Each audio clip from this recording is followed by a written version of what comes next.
Stephanie Kane, welcome to the Rocky Mountain Writer Podcast. Hey, thanks for having me, Mark. And this week is the week of the launch of True Crime Redux, is it not? Absolutely. Yeah. So, yeah, congratulations on that. It's a relief to have it out. Yeah. I've really been thinking about how to approach this book and, what the best way into it is. It is, I've read it. I just want to go on record as saying it is absolutely unique, unusual, and compelling, something you will not forget if you read it, and you should. And I highly recommend for fiction writers in particular reading this book because it takes a real life case and takes what happened to a human being, that would be you, and all the things you went through as a person, as a human being on this planet, with events that were started, at a time when you were very young, when you didn't know you were going to be a writer, and then you went back and used those events to write fiction, and then that turned into something very dramatic in the real world. So, but yeah, how do you describe this book? If I bumped into you on an elevator and I said, I heard you just had a book come out, what's it about? You've got, how do you describe it in a minute or so? I'd say it's the true story of a murder of a housewife in the Denver area 50 years ago, in which I played a role. And it's my best attempt to get to the bottom of what actually happened. We will get into all the details, and I just want to get a sort of a walkthrough of all the events and different stages of this story. But before we do that, I just want to ask you, how does it feel? Standard reporter question to ask. How does it feel to see this book now out in the world and capture that 50-year arc of events? For me as a writer, the book has always been finished when the book is finished. I never look at the book out in the world. It's always, for me, once the biggest satisfaction, it doesn't get any better than that when I've done it the best I can, and it's been through the best editing, and when the book itself is completed, that for me is sort of the apogee or the acme, and seeing it out in the world, I kind of disassociate from it in some ways. Because I just can't afford, I guess, psychologically or emotionally to connect with it each time I see it out there. So my main connection is through the writing and finishing. And how long has it been since you finished it till now? Well, as you know, it's been through the story. My telling of the story has been through many, many stages and iterations. And it did not reach the level or the point where you're reading it and where readers are reading it until about 6 months ago. For various reasons, it got held up in the publishing and stuff. And to make a long story short, and this is kind of painful to admit, but it ties into what I said a second ago, that once it's finished, I don't look at it again. I don't want to look at it again, but I had to look at it again. And this is jumping the gun a little bit, but at one point it was a blog, and that's where it got its current continuing structure. But I'd never really read it all together, printed out as a book until about 6 or 8 months ago. And at that point, I realized that a compendium of blogs is not a book. It's not a narrative that people who open a book and read a book and are expecting a book to read. It wasn't for me. And, it was probably very good that I hadn't read it in quite a long time, because I could see immediately that it needed more work to make it the kind of coherent, fluid narrative that a reader of a book, as opposed to a blog reader, expects. So actually, it wasn't finished in the sense of what you're reading. The substance didn't change, but an awful lot of other stuff did to make it flow as a book. So in that sense, it wasn't finished until 6 or 8 months ago. Gotcha. So you just had to give it more glue, I guess, to kind of Exactly. pull it all together. Yeah. I think Yeah. of it as narrative glue. That's what we're Yeah. missing from it. And I provided it, or at least tried to, in a variety of ways, so that it satisfied me as a reader sitting down and reading it as a book, would be expecting and satisfied by. Yeah. Yeah. All right, let's go back and sort of walk us through the major pieces. There's I think of it as there's a plot, big plot parts in 1973, and then we jump ahead about 20 years, and then we jump ahead to today. But let's start in the beginning. Tell folks how this all started. Well, how it started was almost exactly 50 years ago, about a month from now. In June 1973, I was a sophomore attending CU in Boulder, living on the Hill. For those of you who are familiar, that's like kind of the student area in Boulder, with my fiance, a guy I had known for a year. We were going to be married in 2 weeks. And so it was a Saturday morning, early in June. And, our wedding was 2 weeks off. And that was kind of a red letter day, because that morning I received at our apartment a phone call from my soon-to-be mother-in-law, a Denver area housewife named Betty Frye. And that was a very strange event, because she'd never called our apartment before. She was not in favor of the wedding. She didn't want, her son getting married. She didn't like me. We had cultural differences and stuff like that. We came from very different backgrounds. So it was just, a surprise. And at that point, it was kind of a pleasant surprise. Oh, Betty's calling, it was a very short phone call. And a few hours later, I saw my soon-to-be father-in-law. My fiance was teaching a karate class in Boulder down the hill that morning. And I went to meet him, pick him up like I usually did, walk down the hill, meet him at his class. And there his father was sitting. And that was the second surprise of that day, because there was no plan for him to come. The Fryes, my in-laws, lived 40 miles away. So, it was kind of out of character, the spur of the moment, show up at the karate studio. And Betty had not mentioned him coming in the phone call. So, the day just got stranger still, because he was wearing dark clothes. It was a very, very hot, sunny, bright day. So he was dressed strangely, and he had a bruise on his forehead. And it was so startling that even though I was completely intimidated by my future in-laws, I asked him, what happened to you? And he said that they had been doing house cleaning that morning, and a lawn chair had fallen on his head or something. Anyway, the day just got stranger and stranger. He came back to our apartment. He didn't stay long. He jumped up, said he had to leave. He had some story about coming to Boulder to try to find a place for our rehearsal dinner, which was very strange, because there was such disapproval of the marriage that we didn't even know if they were going to come. Anyway, then we left for Doug, my fiance, and I drove. This shows you how long ago it was. We went to Villa Italia Mall.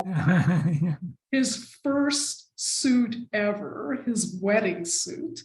And we came home, and the phone was ringing, and somebody was calling and saying, "You have to come home immediately. Something terrible has happened."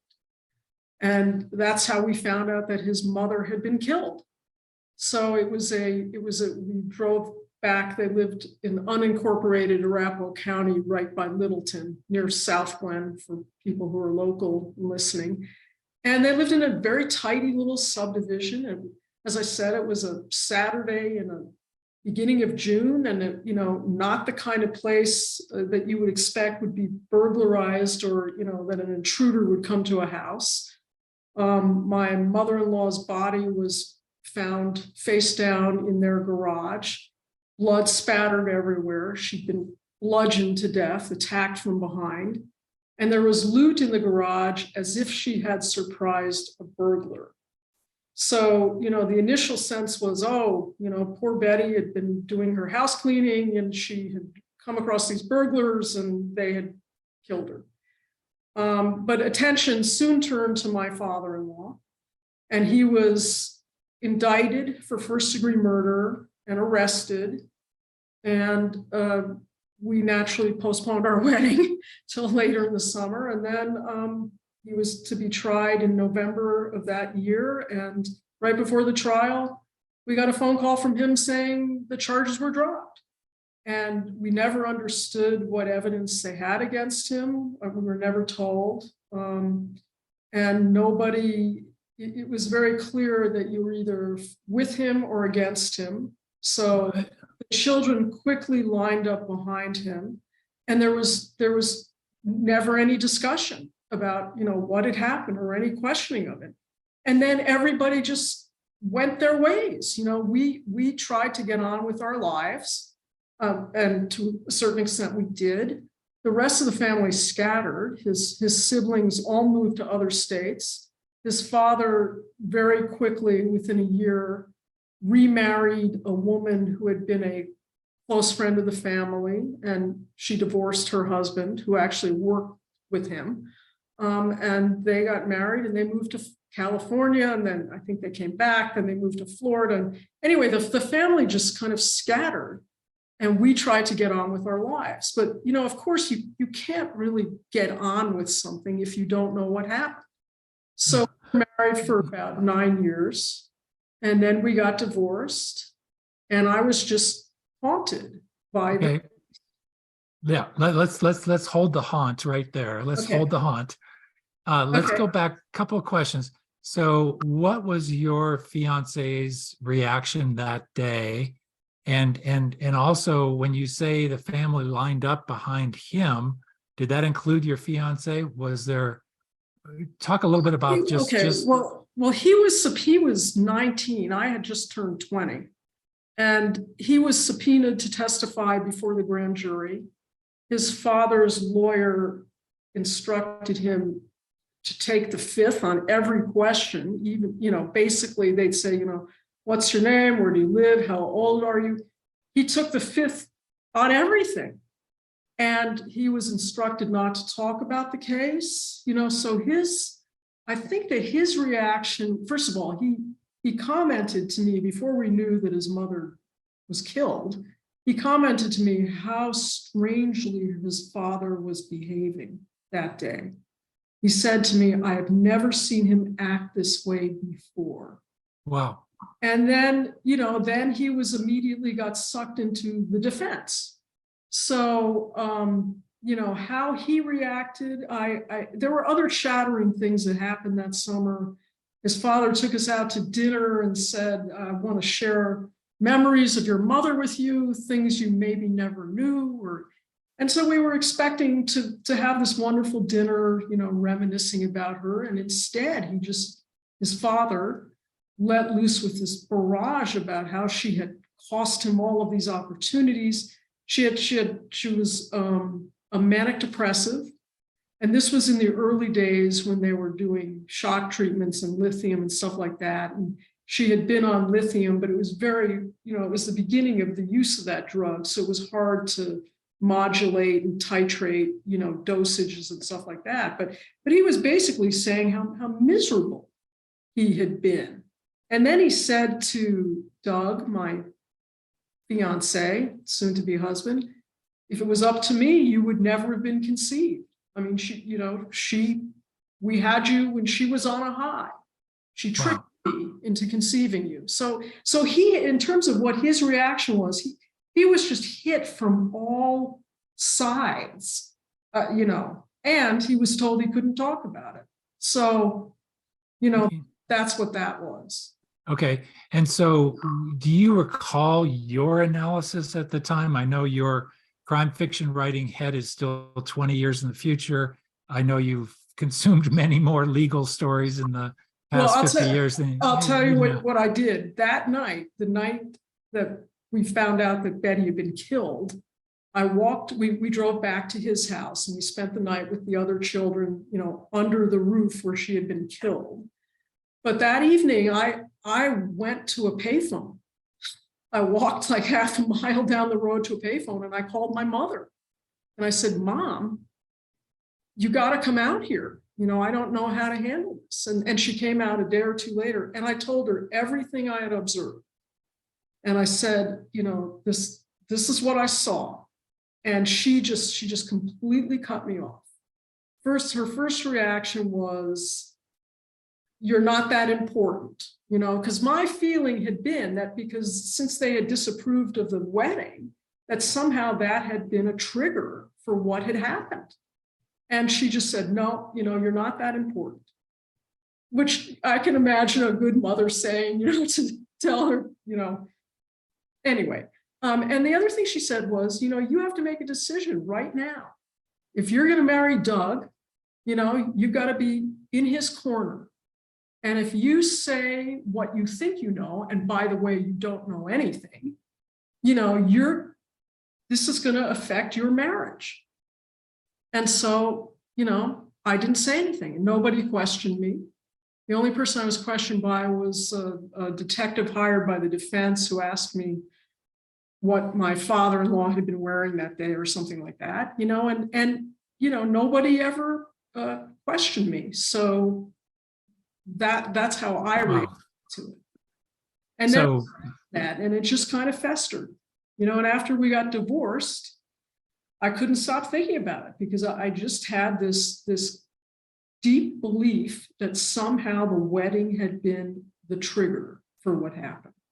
And I had nowhere to go with it. I didn't talk to people I worked with, had no idea about my background, none. I didn't talk to my family about it.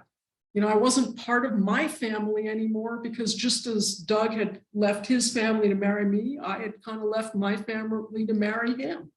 And so I just put my nose to the grindstone and worked. And I developed a career as a lawyer, and it was very demanding, and that suited me because I didn't want to live and to feel things and to interact and to, you know. And so at night, you know, by day I worked, and at night I was kind of haunted. I just kept replaying that day over and over. wow. And it went a long time. And literally you think about it every day. Yes, yes. Because something in me told me I did not want to forget.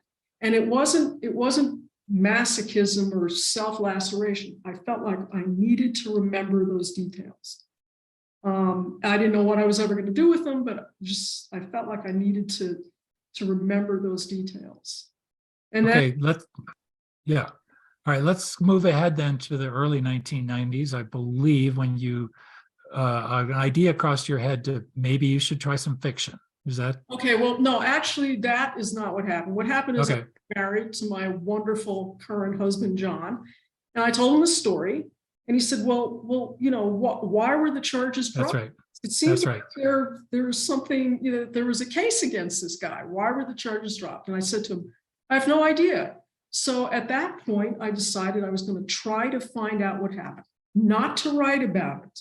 That's right. Try to find out about it. So I went to the Arapahoe County Court. I got their microfiched file. It was very fragmentary, but it had the grand jury testimony of the lead cop in 1973 who laid out the case. And then I thought, well, you know, now I have some facts, and what am I going to do with them? And because I'm the kind of writer who writing is just integral to my thought process. It's a step in my thought process. And I write to figure out things. You know, not necessarily with an idea of doing something with them, but just to figure out stuff. So I started writing drafts. I knew nothing about fiction technique. I'd never taken a writing class or anything. And I just started, and like, I think the first draft was in 20 or 10 alternating voices, because I was trying to imagine, well, how did this person perceive it? What was this person's observations? How did, you know, that's the kind of thing I was doing. And then I started to refine it, and I started to realize how little I knew. I mean, I knew nothing about putting a story together, honestly. And so I started buying books about writing fiction. And then I started trying to apply what I was reading there to the story. And it became, at that point, I thought, I want to make this fiction because it didn't end well. It didn't have a satisfying ending because he had walked. So I didn't have, and I somehow internally needed it to end right, which meant having the killer be caught and prosecuted. And that was so, I made it into a mystery. That's the genre that seemed natural for it. And it got more and more fictionalized, which was fine with me because I thought I'd had my catharsis by writing it out in the 10 voices or something like that. So I thought, okay, now I can have some fun with this. And that's who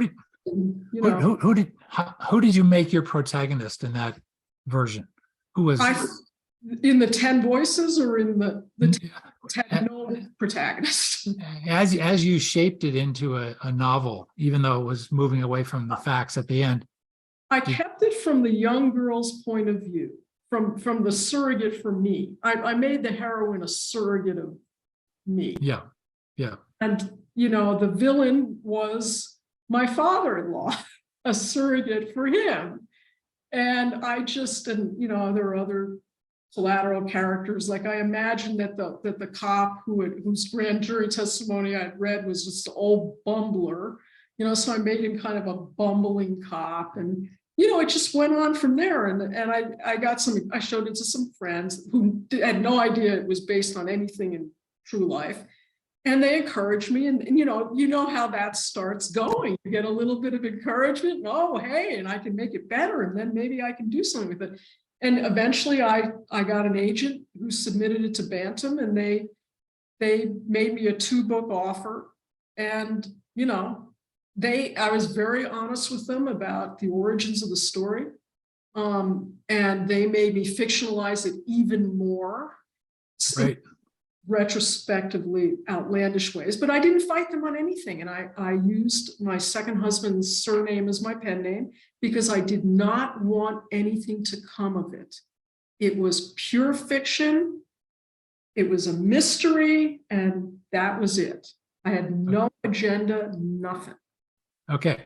Before we leap ahead to the next big chunk here, when you went through all the records you pulled from the Arapahoe County Court, what were you seeing? Were you seeing more and more that everything pointed to your father-in-law? Yeah. I mean, there was very little in the record except for some defense motions and the grand jury transcript. And that transcript laid out the prosecution's case. So in that sense, it made me even more curious. Why on earth did they drop this? And in another sense, it just filled in all these things I had no idea of. Things about the crime scene, why they decided it wasn't a burglary, why they focused on him, because they didn't have any of my impressions. There wasn't anything in there about a bruise on his forehead or weird clothes that he was wearing or how strange it was for him to just all of a sudden pick up and go to Boulder, There was just none of the stuff that I knew was in there. And all of the stuff that was in there was, stuff that just blew me away. Yeah. So a couple of questions. Well, one is, would you tell the story about the clocks? Oh, okay. So my father-in-law basically staged a burglary, which is not uncommon in domestic homicides. And so with the loot, her body was found, face down next to these barrels of loot in the garage, and blood was everywhere. But so what was in these barrels? These are the barrels that the burglar or burglars had supposedly filled with loot when they ran into her. So what was in the barrels was just this broken appliances, stuff nobody would care about. But among those things were 3 clocks that the burglar / killer had pulled out of the walls from the rooms that he had, burglarized. And what he didn't realize was that these were all electric clocks. I think there were 2 radio alarm clocks and 1 kitchen clock. They stopped when they were pulled from the wall. So one of them said, I think 11:22, another said 11:23, and another said 11:27. So you could see, you could chart the burglar's progress or the killer's progress through the house based on when he and where he had pulled the clocks out of the wall. So what that did in a forensic sense was it showed the police when the supposed burglary had occurred and when she had been killed. And the other thing that really put the lid on it was that 11:35 that morning, a 13-year-old boy came to the Frye's door and rang the doorbell. And he was the best friend of the Frye's youngest 13-year-old son. And he came looking for Greg. And so he had to ring the doorbell a couple of times before Dwayne, my father-in-law, the killer, answered the door. But he answered the door, and bingo, they had some evidence that he was actually in the house right at the time the supposed burglars were running around looting the house and killing his wife. And of course, the defense's first response was, oh, the kid is wrong. Yeah, he came to the door, but it wasn't at that time. And then the kid was able to prove the time because he lived like a 2-minute walk away, like on the next street. And he had just finished watching The Monkees on TV. And he had turned the channel to Sherlock Holmes for his older brother, and then he had left the house. And they looked up, the cops relied on TV Guide. Guess what? The Monkees was over at 11:30, and that's when Sherlock Holmes started. So they had him, the killer, at the scene at the time of the crime, based on clocks he had pulled out of the wall to stage the scene. And you couldn't make up Sherlock Holmes being one of the shows and put that in a novel. Nobody would believe you because that's just too on the nose. Yeah, exactly. Yeah. I'll tell you. Oh, well, go ahead. No, you go ahead. Well, I was going to skip way ahead to the cold case because that boy, now a man, was a witness. Yeah. Okay. Let's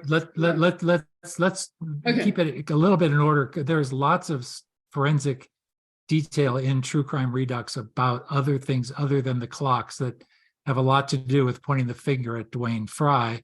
But let's walk through carefully before we get to the cold case. We need to know what triggered the cold case, because that alone is another set of circumstances that, the odds are pretty high against it. So Quiet Time, the book that Bantam acquired. Published in what year? It was published in 2001, came out a week or two after 9/11. Yeah. And it was the first book I wrote, but Bantam flipped the order of the two books so that actually Blind Spot, the other book, was published first. Anyway, that's how Quiet Time came out to be second, but it was the book that got me the contract and that I had written first. Anyway, it comes out right after 9/11. Of course, it dies a very quick death because, the attention of the world was elsewhere. And but before it totally died, I got interviewed on a public TV station that had a book show.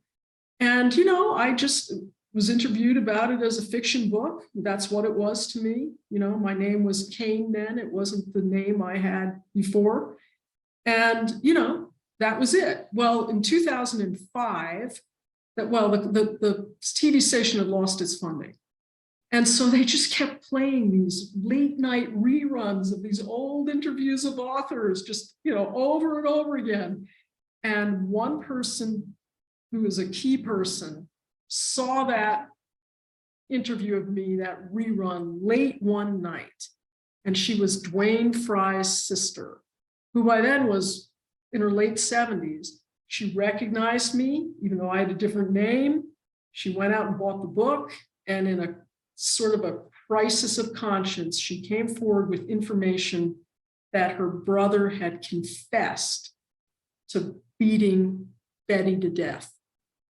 And it became a cold case. And the first I knew of it, I got an email from cold case detectives asking me if I had been Stephanie Frye and if I would talk to them. And I had no hesitation about talking to them, none at all. I welcomed it. And it was the first time I ever told the whole story to anyone. Who called the police after she called you? Well, did she you- never contacted me. She contacted Oh, closest sister, a woman named Jean Brickell. And Jean brought it to an organization called FOVAM, Families of Homicide Victims and Missing Persons, who had contacted her earlier. That's an advocacy group started by a wonderful guy named Howard Morton. And they had just coincidentally contacted Jean and her family earlier, not too much earlier, recently, about whether they wanted to reopen, to push the police to reopen the unsolved murder of Jean's sister, Betty. And the family had no interest in it. They just, no. But when Dwayne's sister came to Jean, coincidentally and said, Dwayne confessed, Jean brought that to FOVAM, and FOVAM contacted the Arapahoe County cold case guys. And then I think they read the quiet time and they contacted me. And I was and you were quickly caught up in the whole thing. It never occurred to me not to cooperate. Right. And it was the first time anybody had ever asked me about it. Yeah. So which must have felt good and must have felt good in some ways. Well, it was a little bit, it was very disorienting because I had done everything I could so that this would not come back on anyone. So I was surprised that I had been recognized and that the book had been related to the crime and all that. So it was a shock, but a welcome one, I would say. Yeah. What was your expectation as things started to get moving with the prosecution? I just, I practiced law for a very long time. My husband is a judge, so I just played it by the book. I tried not to have any expectations. I didn't want to have a stake in the outcome. So I sat down, just like I sat down with the prosecutors, I sat down with the defense. And I answered all of their questions. I told them, anything they wanted to know. I had nothing to hide. So I was just, cooperating, just a cog in the wheel or a piece of the puzzle. I didn't have any investment in an outcome. Although by then I have to be very honest. I mean, I was pretty sure once I heard about the confession, that erased any doubt in my mind that he had killed her. And I did have a lot of feelings about having been used as, a part of his alibi that day, Yeah. But I still didn't have a stake in the outcome because you can't afford to. You're a witness. That's your role. You're not an advocate. That's that's a tough position to I think for the average, it would be for me to stake that position out and hold on to it. That's a challenge. I think having had the discipline of practicing law and respecting the system, that helped me. And I had support of my husband. I had to have a lawyer of my own because, as it turned out, I became a target of the defense. Right.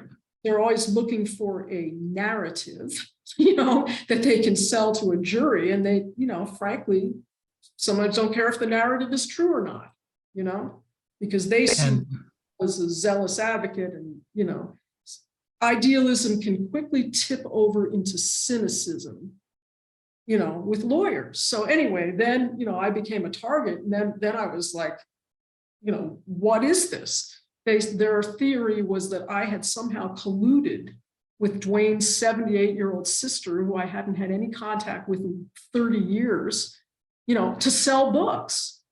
What book? Poor little one that had died in 2001. I mean, what?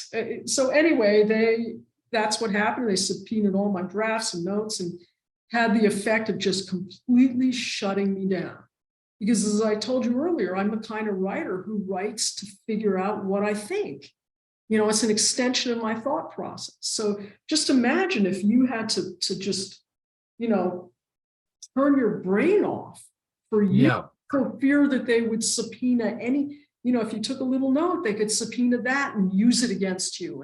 And that, I really hunkered down for years and years, and until the cold case phase was over. And then I was free to get all of the records. And I made an official request for the records from 1973 and the cold case.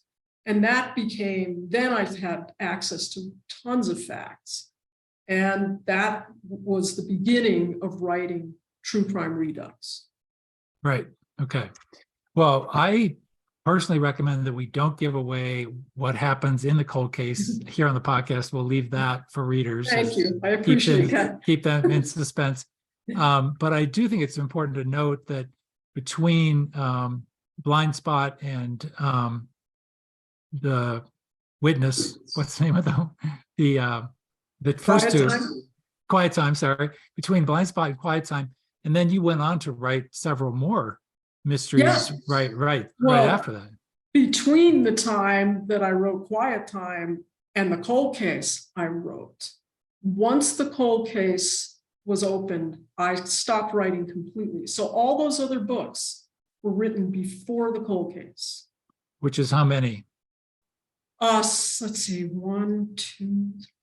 It was two. I had two book deals, one with Bantam and one with Scribner. So 4 books I'd written, the standalone and 3 legal thrillers. And very well reviewed and nationally noticed. And And that was basically the end. Yeah. No, it wasn't the end. We're right here. and things changed. Obviously things changed. You got thrown a big curveball with the cold case, but then you have since come out and started writing again, and you have another series that has been out now for a few years. Yes.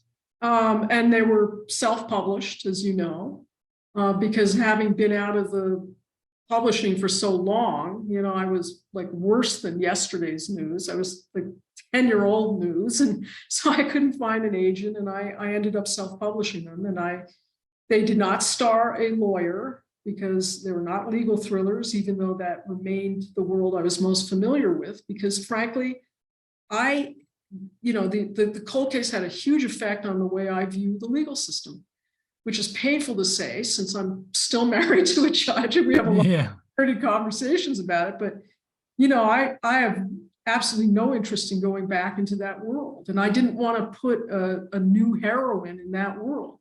So I picked a world as different as that as I can imagine, which is the world of art. So that little series starred a paintings conservator at the Denver Art Museum. And they were still mysteries because that's the skill I had built. And also they're really, I love mysteries. They're fun to write and read. And that's, that's how I had developed my craft. And but meantime, I was still working on the definitive, in the sense that I could be definitive about it, work about this case. Yeah. And really it feels like to me, you had no choice but to try. Well, you did the blog, as you mentioned, as a way to account for some of your thoughts and piecing together the whole story. But really, I'm going to come out and say you were compelled to put together a book. It had to be a book. I think so, because at each stage I had thought naively that when I wrote Quiet Time, well, that was my catharsis, that case was behind me, but it wasn't, because each time I discovered something new, I had to look at myself again. So it was like the worst of Groundhog Day.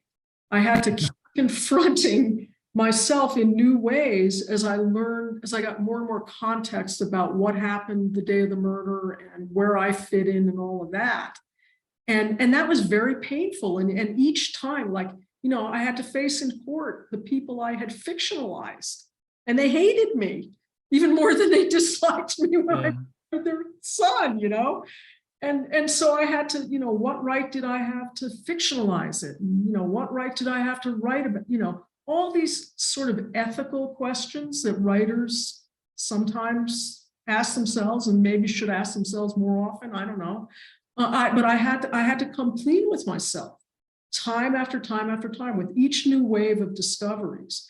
So when it wasn't until it all came together in a book that I developed, I would say, maybe a little bit of compassion for what I had gone through. You know, it took all of that to get to a point where I could really accept what decisions I had made, things I had done, things I had not done, accept myself. And that only came with putting it into a book form. Because all that stuff had to, and you know what, I have to say, the other piece is something I'm just discovering now as I'm promoting it. I'm starting to really understand why I was driven to get all of that information. And it comes down to what the hell of a cold case is. And even though cold cases are fun for us and for me too, you know, to think about and watch on TV and try to figure out, oh, did this guy do it or that, and what, you know, all that stuff. When you're actually involved in one, in the sense that it was somebody you knew or somebody you had a relationship with, or you were involved in some way, and you don't know what happened, it creates a huge hole in you. And you fill that hole with all of the worst feelings about yourself, the worst imaginings. Oh, I'm responsible for this, or if I'd only done this, and that, because you have to fill that hole, that gap, that vacuum with something. And it tends to be awful things. And, you know, I'm realizing now that what drove me to get to the bottom of this case, to the extent I'm capable of doing it, and to write about it in the fairest way that I'm capable of, was this need to understand what happened so I could understand my own role in it. And only with that am I able to move on. And I think, you know, and that's the latest, hopefully last revelation I'll have about it is what drove me to do this. Because there were various times when I thought, oh, am I being prurient? Am I, you know, am I dining out on this tragedy, you know, and all that? Right.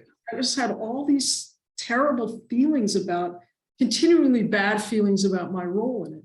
And it wasn't until I met Howard Morton and interviewed him for the blog.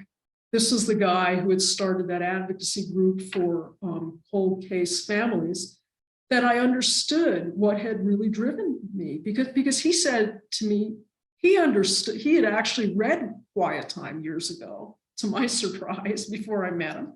Wow. He said he understood what drove me. And he really validated my right to care about it. And that was that, I didn't realize how much I needed that validation, but I did. And I'll tell you something else. Just on Sunday, I got an email from one of Betty's nephews, her sister Jean's son, thanking me for writing the book. Because for 50 years, he didn't know what happened.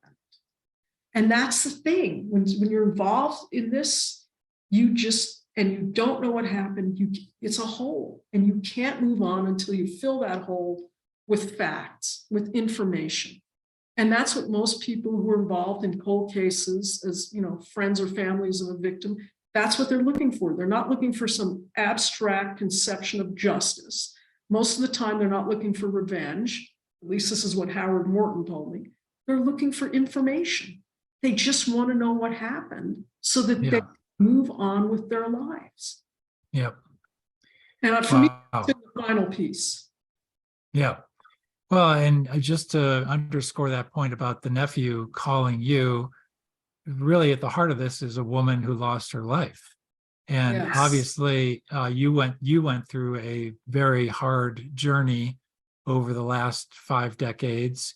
But I think I know you well enough to know that you would, you know, comparing your journey to what happened to her, even though it weighed on you every day for decades, still at the end of this was a very horrific tragedy and senseless violence that took a life. And what we all want out of our fiction when we read a murder mystery is we want the world restored to level playing ground. We want the world put back in pieces as a whole, so that we can understand it every day as we walk around, or at least try to make sense of it. Of course, nothing makes sense these days out there in the world of news and all that kind of stuff. But the same is true in life, that you wanted that same sense of just like you say, just give me something that makes sense, that explains the events that happened that day, the things I saw, the interactions I felt, what you felt in your own body, probably when you saw your fiance's husband meeting you in the car in his dark clothes on a hot summer day. You knew something was wrong. Well, and one of the big revelations that I had when I was going through all of the information that I finally got after the cold case was over was they interviewed and recorded the interview and transcribed the interview of my ex-husband, Doug. And I was, because when you're a witness, the defense is battering you. Well, no one else saw that bruise. No one else noticed those clothes. And you start to wonder, did I remember it wrong? What? Well, when I read Doug's testimony in the cold case, he corroborated everything I said about that day. Everything. Wow. I can't tell you how relieved I was. Yeah. When you're a witness and you're a target of the defense, they try to make you question yourself in all sorts of ways. And that was a very, very hard thing that I went through, because I was sure that I remembered those things. But then when somebody tells you, well, nobody else saw it, and they're just lying. They're just lying. Other people saw it. You just don't know that. You have to assume that they're, telling you the truth when they say nobody else noticed it. And that was the hardest things, because you're totally alone. You're not allowed to talk to other witnesses for good reason, because you don't want to taint their testimony or be tainted by their testimony. So you're totally out on a limb, and you have to believe in yourself, in what you remembered. And that was such a relief to me to see that corroborated. I just can't tell you what a relief that was. And it's a relief to me to get that email from Jean's son, and who says, this is important for me to have read this. Yeah. This matters to me to know what happened. That kind of validation or affirmation, it's just been tremendously important for me. No doubt. Important than seeing the book out there on a shelf and saying, oh, that's my book, Wow. As we wrap up here, I've got two more questions. One is about the way you decided to put the book together. Could you just talk a little bit about how you approached it with the different headings and sort of what I can call deconstructed, it felt like to me.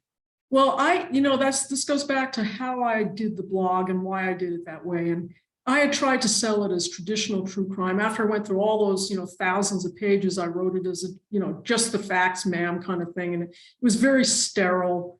It attracted an agent, but he couldn't sell it. And, it was just a very sterile. So I gave up on publishing it, but I wanted to tell it. And I knew that to tell it in the way that would mean something to me and that I would learn something from, I would have to use first person for the first time ever in my writing career. And as I think I mentioned to you, I had my first agent said to me, never use first person, because it'll, that character runs away with the story and it gets boring to hear the voice over and over. So I stayed away from first person, but I knew I had to use it here because I wanted to get to the bottom of my experience with it. And so to kind of discipline myself not to let my voice run away with it, I decided to adopt the blog form, not just because I could publish it myself, without having to get a publisher, but also because it's a 500 to 800 word box. And I knew that if I was going to use the first person, I would have to discipline myself to stay in that box. And I hearken back to the very, very first draft that I wrote of Quiet Time with all those competing voices, because I was always looking for context, for other reactions, to understand where I fit into this. I had to understand what other people observed and thought and felt. And so I went back to that a little, and I headed each little blog post, which became its own chapter in the book.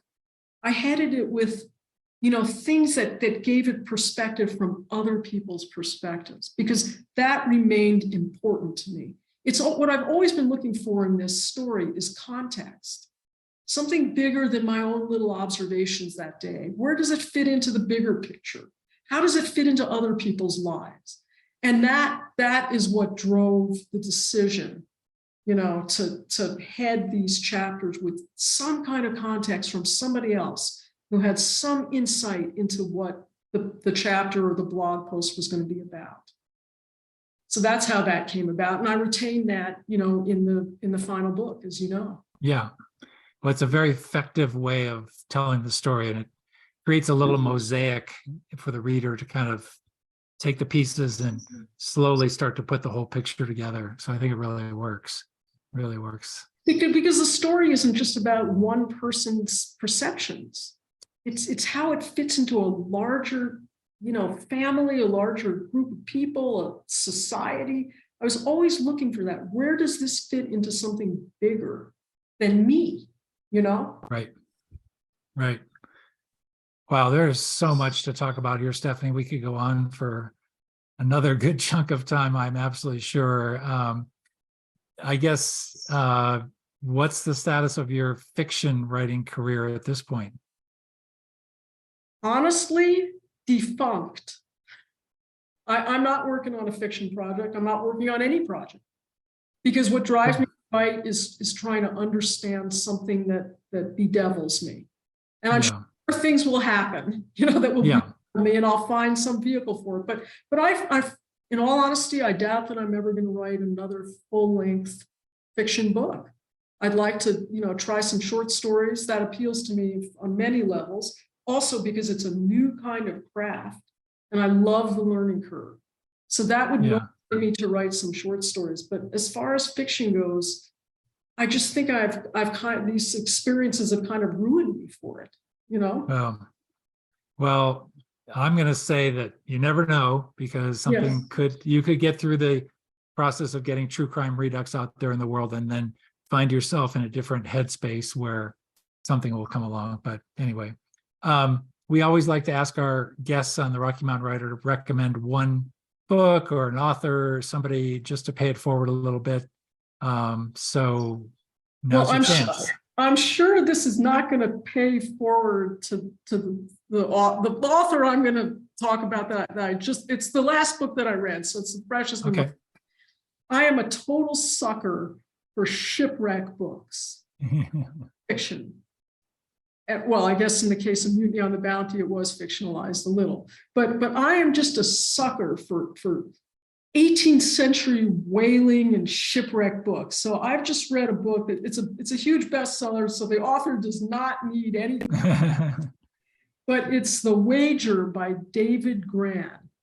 And it's just this fantastic story of a shipwreck. And, it's kind of like, Lord of the Flies, how they just fall apart on this island. And, it's set in the 18th century. So it's just that's a kind of escape that I like. I'm escaping now into nonfiction. I haven't been able to escape into fiction for quite a while. So yeah.